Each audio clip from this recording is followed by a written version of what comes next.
Welcome, I'm Winston, here with you in mind, and today I'm in somebody's field. So what I'm going to talk about is how cows can teach us something about social anxiety. Here they come. Hey guys. So one of my favourite things to do is to go out into nature, and often when I walk out in nature I find these guys. Oh, I mean girls. And they're such wonderful things because I'll just be walking around, I'll see a cow, I'll stand and just see what happens, and cows, they'll just stare.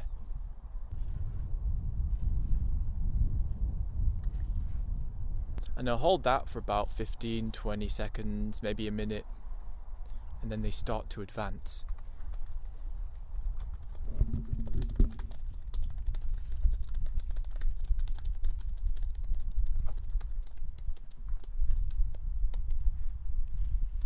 Then they'll just keep coming closer and closer and closer until they're right up into your face. They'll just nuzzle up into you, smell you, lick you. So what can cows teach us about social anxiety, you might be thinking? Well, I'll tell you. They're curious. When they see someone like me or anyone else wandering around in the fields, they're not like, oh no, can't be near that person. They must be judging me. They must be thinking that my udders are too big. My udders are too big. My udders are too big. A cow's just like, whoa, what's going on with you, man?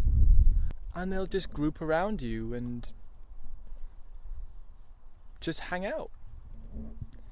Now, we're really different, well, we can be, in that we're self-conscious.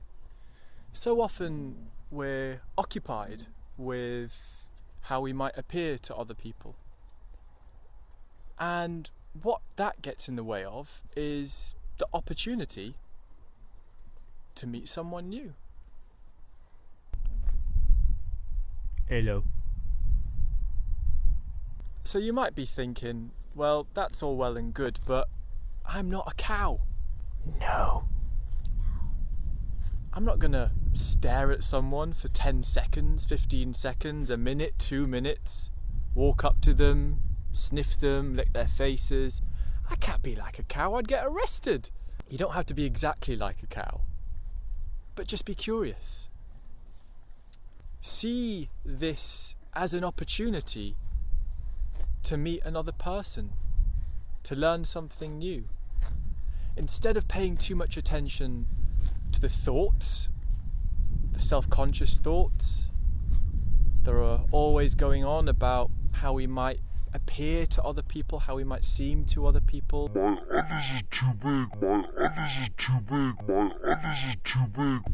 Instead of paying attention to those thoughts, pay attention to what's right in front of you. And what's right in front of you is a person, a human being.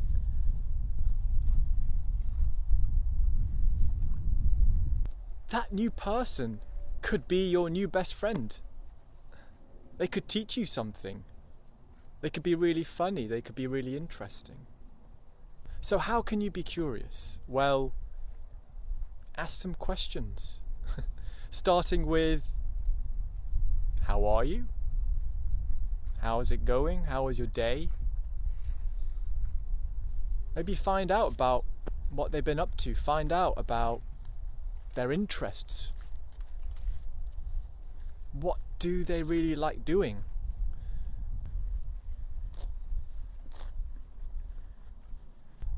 And so when you're learning about someone, when you're getting to know them, when you're just curious, when you're interested, there isn't so much focus on what's going on for you, on how might you be coming across. And that's a much easier place to be. It might be really hard to be curious. You might not be interested. What I say to that is fake it. Fake interest, fake curiosity. Because the great thing about meeting new people is you never know what they're going to say next. You might be surprised. Anyway, I hope I've had you in mind, but let me know. Try it out. Be curious. Ask some questions.